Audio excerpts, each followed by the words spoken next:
let's have a look at configuring standard IPv4 access control lists. So the first thing we'll take a look at is actually entering the criteria statements. Now the criteria statements are the actual access control entries. So the individual lines that make up an access control list. So as previously mentioned, remember the number in the access control list is actually something that groups the entries. It's not a line number. So for ACL 1, we have access list 1 permit IP, which is the protocol, and then what it permits is 192.168.10.0 and then a wildcard mask of 0.0.0.255, which means access list 1 will permit anything in the network 192.168.10.0. Now that access list only has a single entry. Now our second ACL, ACL2, says access list 2 permit IP and then 192.168.10.0 and then 0.0.0.255. Then it has a second line, access list 2 deny any. That second statement is actually not necessary because an access control list as its final statement has an implicit deny all. So everything that is not permitted is going to be denied. So even though access list 1 consists of only one statement, it has an extra last statement that says deny everything. So in this one, it just explicitly adds the statement as well. So for both of these cases, it will only permit 192.168.10.0 with that wildcard mask. Now here's another example, a bit of longer access control list. So the first statement, and this is all for access control list 2, denies a host. So in other words, a specific host, so a specific PC or device. Then it permits that entire network. So then it permits 192.168.10.0. Now bear in mind, it's very important that they did it the way that they did it, because access control lists are read sequentially. So if we swapped those two statements, so we said permit 192.168.10.0 first, then that deny statement would never trigger, because it would first say permit everything, and then the ACL would stop because something is already triggered. But if we go specific first, so we first say, okay, we want to deny this specific thing. Okay, if it doesn't trigger on that specific device, let's read the following statement, and that says basically permit everything else. So always go specific first and then general. The next one says deny 192.168.0.0 and then wildcard mask 0.0.255.255, and then lastly permit anything that starts with 192. Okay, so as you can see, it varies with regards to how specific or general you are, and it's very important the sequence in which you do this, because if we take that very last statement and we put it as the first statement in our ACL, we could have just as well ignored everything else, because basically anything that starts with 192 would have been permitted. Now the full statement of a standard ACL is actually as follows. We start off with access list. Then we give it the number that you saw. We've seen that we can do a deny and we can do a permit. But there's a third thing that we can do. We can also say remark. Now remark is basically like a comment. It doesn't actually filter any traffic. It's basically just used if the administrator wants to revisit the access control list later on to see what it does. So remark entries are basically just comments. So it would be remark space and then whichever descriptive comment you want to type in there. But if you want to go with deny or permit, it basically is the source of the traffic, IP address, and then we have a wildcard mask. And then optionally, if it needs to log whenever something triggers on this ACL. But we're not taking a look at logging. Now, to remove an ACL, we actually, with standard ACLs, standard numbered ACLs, we can't remove entries one by one. So when we make a mistake, we need to remove the entire ACL. And we do that by saying no access list and then the number. So even if your ACL is 20 lines long and you made a single mistake, you're going to have to erase the entire thing and start over. And then lastly, just again, remember that the remark keyword is only used for documentation / commenting. Now, Cisco IOS applies an internal logic when accepting and processing standard access control lists. As I've mentioned before, they are processed sequentially. So when writing down these things, you need to keep your head about you, because the order of the statements can make a huge difference. So in this case again, they did what I mentioned previously. They switched the two statements. So the first statement is basically deny anything that starts with 192.168.10. The next statement says permit the host 192.168.10.10. That second statement will absolutely never be able to trigger, because the first statement already denies everything or filters everything that starts with 192.168.10. So very important that you get your sequence right. And that's why a lot of people, when they write these things, just to get the logic right, you don't necessarily enter it directly into the command line. Write it in something like Notepad first to get your sequence right and to get your structure right.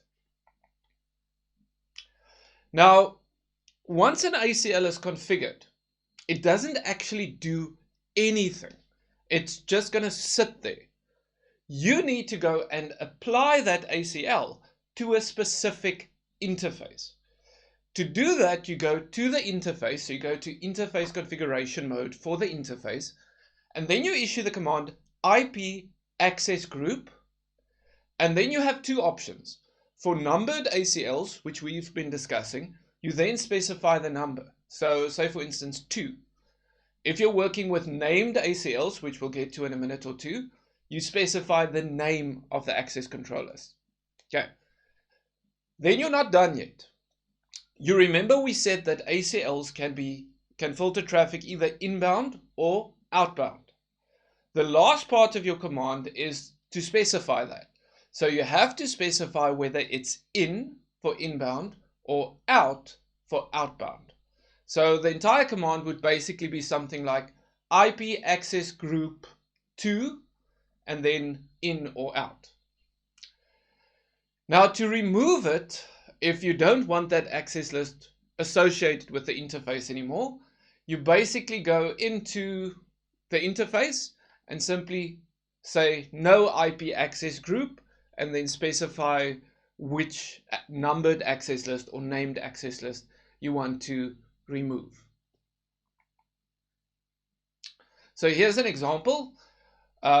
So we erase access list 1 just to make sure that there's nothing pre-configured. Then we go and configure access list 1. But remember, once an access list has been configured, it basically just means it exists. It doesn't do anything until it's been applied to an interface.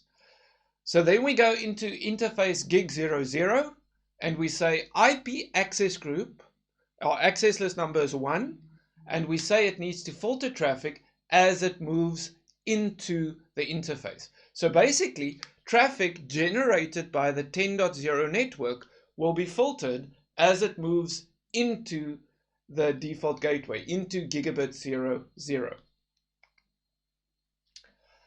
Now, the alternative to standard numbered ACLs are standard named ACLs. Now, a named ACL is created by issuing the command IP access list. So not just access list, IP access list. Then we specify whether we want a standard or extended one.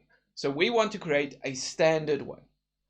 Then you press space and then you give your access control list a name, whatever name you want to give it. Hopefully something descriptive. Once you've entered, then you are in access control list configuration mode. Then you can basically start entering your entries. Now you don't need to add numbers anymore like we did with the other ones. We can simply say permit, deny, or remark, followed by the stuff you would usually enter in an access control list. And then lastly, once you've finished configuring your access control list, you go to an interface, and instead of using a number, you use the name to assign it to that interface. So something like IP access group, my ACL, and then in or out. Now, excuse me. So this is an example. If you have a numbered ACL, so this one, ACL 1, to comment it, we said we can use the remark statement. So in this case, if you see the third statement, or the first one, we say access list 1, remark, and then everything following that remark statement until you press enter will form part of the remark. If we want to do the same thing with the named ACL, this is the first time you're seeing it, so let's say IP access list standard. We call the access list no access, and you'll see it's kind of common practice that people name their access lists with all caps. Press enter, then you're in standard access control or named access controllers configuration mode, and you can simply type. Instead of having to type access list 1 or access list 2, you simply say remark, and then the rest of the line is the remark. And the next line you'll see the deny statement. Again, you quite simply just start off by saying deny, permit, remark, whatever. So you don't have to precede it with anything else. And then right at the end of that screen grab, you can see it applies the access control list to interface gig 00 by using IP access group and then the name of the access list, and it is outbound. Now, as I've mentioned before, you cannot edit a standard numbered ACL. So that heading is kind of a lie, because if you'll note what's happening there, if you take a look at step 3, to edit it, you actually have to remove it by saying no access list 1, which erases the entire access list 1, and then you have to re-enter it. So editing a standard numbered ACL means delete it and do it again. Now, a standard numbered ACL is actually a little bit easier. The reason for that is a numbered ACL, a named ACL, and that heading should say editing standard named ACLs. A named ACL uses sequence numbers, call them line numbers. So instead of starting as just deny something, permit something, remark something, you can start a line off by typing a line number, space, and then whatever you want to type. So in this example, take a look at step 2. In step 1, it says 10, deny whatever, 20, permit whatever. So that 10 and 20 is like a line number. So if we then want to edit a named ACL, you go into the named ACL and you can erase a specific entry in the ACL by using that line number. So you can say no 10, that will just erase the entry for line 10, and then you can retype a new one by saying 10 space deny whatever. So you can actually remove specific entries and then replace them. What's also awesome is that your line numbers, if you're smart about it, you won't add line numbers as 1, 2, 3, 4, 5, 6, etc. You'll note in this example that the line numbers are 10, 20, and you can continue 30, 40, 50, etc. There's a excuse me.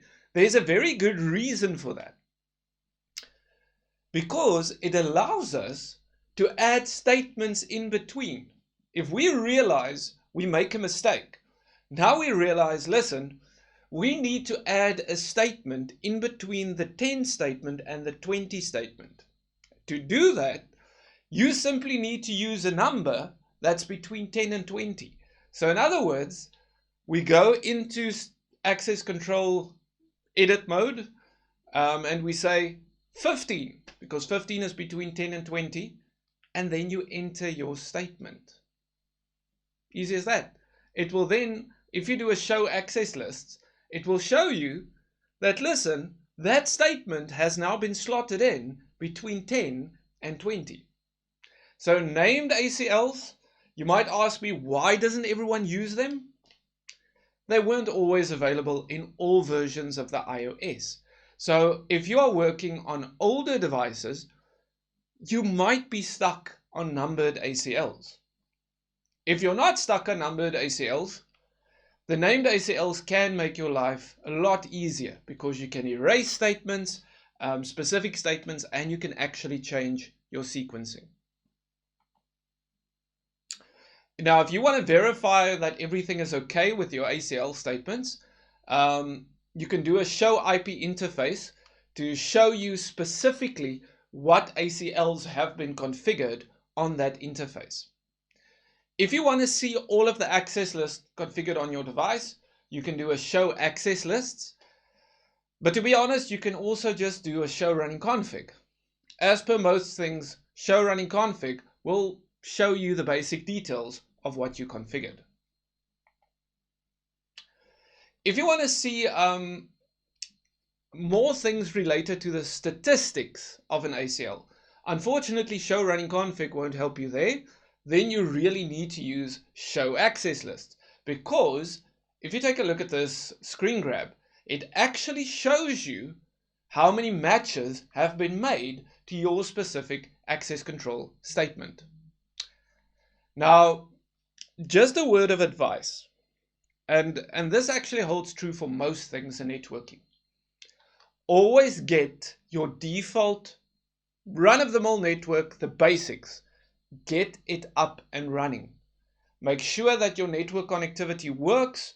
Test your pings throughout your network. Know that everything works before you start adding fancy things like ACLs. The problem is, if you don't test it beforehand and save that configuration, then you don't actually know what you're troubleshooting. You don't know if you're troubleshooting your normal network config or if you're troubleshooting ACLs. So especially while you're still learning how to do things, take it step by step. Make sure the basics work before turning on the extras such as ACLs.